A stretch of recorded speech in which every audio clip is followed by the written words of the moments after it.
অনেকে এই শাকটা খেতে চান না, কিন্তু এটার পুষ্টিগুণ এত বেশি যা স্বাস্থ্যের জন্য খুবই ভালো। আর পুষ্টিগুণ মেনে খাওয়াটা সবচেয়েতে উত্তম। চলুন তাহলে আমরা কি রান্না করব দেখে নিই। কচুর শাক। নিচের এক খালা শাক বিক্রি করে, ওনাকে বলেছিলাম, উনি শাক দিয়ে গেছে। 30 টাকার শাক নিয়েছি এগুলো। এই শাকগুলো এখন আমি কেটে বেছে পরিষ্কার করে নিব। একদম কচি শাক। এই শাকটা খেতে অনেক মজা লাগবে। টাটকা কচুর শাকের স্বাদই আলাদা। ডাটা সহ আমি বেছে নিয়েছি, তবে কিছু ডাটা আমি আলাদা করে রেখেছি, সেই ডাটাগুলো আমি আলাদাভাবে রান্না করব। কচুর শাক আমি খুব ভালো করে ধুয়ে নিয়েছি। এখন শাকটা সেদ্ধ করে নিব। যতটুকু পরিমাণ পানি লাগবে সেই পরিমাণ পানি দিলাম। কাঁচামরিচ দিলাম ঝাল অনুযায়ী। আপনি কতটুকু ঝাল খাবেন সেই অনুযায়ী নেবেন। আমি একটু ঝাল বেশি খাবো, সেজন্য ঝালটাও বেশি দিয়েছি। কচুর শাকে ঝালের পরিমাণ বেশি লাগে। কচু শাকে রসুন পেঁয়াজও বেশি লাগে। 1 কাপ পেঁয়াজ দিয়েছি, রসুন দিয়েছি 4টা দেশি রসুন কুচি করে দিয়েছি। পানিটা বলক এসে গেছে, এবার কচু পাতা দিয়ে দিব।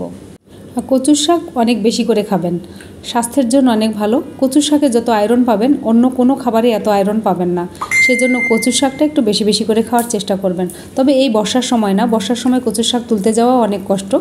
লবণ দিতে ভুলে গেছিলাম, লবণ দিয়ে দিলাম। এবার ঢাকনা চাপা দিয়ে রেখে দিব কচুর শাকটা একদম কমে যাওয়া পর্যন্ত। শাক দেখে অনেক মনে হচ্ছে, তবে লবণের পরিমাণটা খুব বুঝে দিতে হবে, শাক কিন্তু একদম কমে যায়। এবার ঢাকনা তুলে একটু নেড়ে চেড়ে দিব। দেখুন কত পানি বের হয়েছে, একদম কচি শাক নরম হয়ে গেছে। সেদ্ধ হওয়া পর্যন্ত অপেক্ষা করব। এই শাকটা সেদ্ধ হতে বেশি সময় লাগবে না। দেখুন একদম সেদ্ধ হয়ে গেছে। পানিটা কমে যাওয়ার পরে আমি ঘুটে নিব।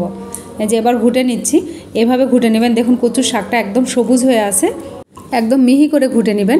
যতক্ষণ পর্যন্ত পাতাগুলো একদম মিহি হয়ে যাবে ততক্ষণ ঘুরতে থাকবেন। ঘুটা হয়ে গেছে। এবার আমি ভর্তা করার জন্য একটু তুলে নিব, আর বাকিটা আমি ডিপ ফ্রিজে রেখে দিব, পরবর্তী সময় আবার খেতে পারবো। এত শাক তো আমার একবেলায় লাগবে না।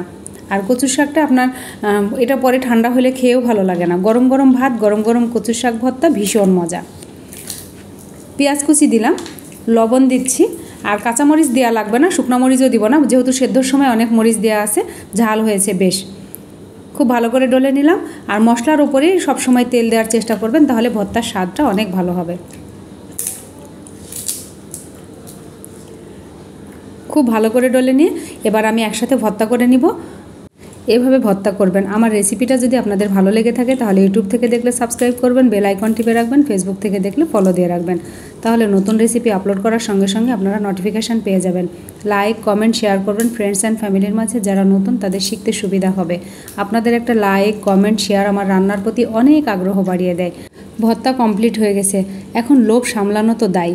এখন ভর্তা দিয়ে ভাত খেতে হবে, গরম গরম ভাত, ভীষণ মজা। ভাত নিয়ে নিলাম কচুর ভর্তার সাথে, এবার ভাত দিয়ে খাবো, আর সাথে লেবু নিয়ে নিব। অবশ্যই আয়রন জাতীয় খাবারের সাথে আপনারা একটু ভিটামিন সি যুক্ত করে নেবেন, তাহলে আয়রনগুলো শরীরের সাথে অ্যাবজর্ব করবে। আর আয়রনযুক্ত খাবারের সাথে যখন ভিটামিন সি যুক্ত করবেন তখন খাবারের স্বাদও বাড়বে, পুষ্টিগুণও বাড়বে, দ্বিগুণ হবে। তাহলে কেন এটা মিস করবেন? অবশ্যই খাবেন, বাচ্চাদের খাওয়াবেন, শাশুড়ির বাচ্চাদের খাওয়াবেন, নিজেও খাবেন। আল্লাহ হাফেজ।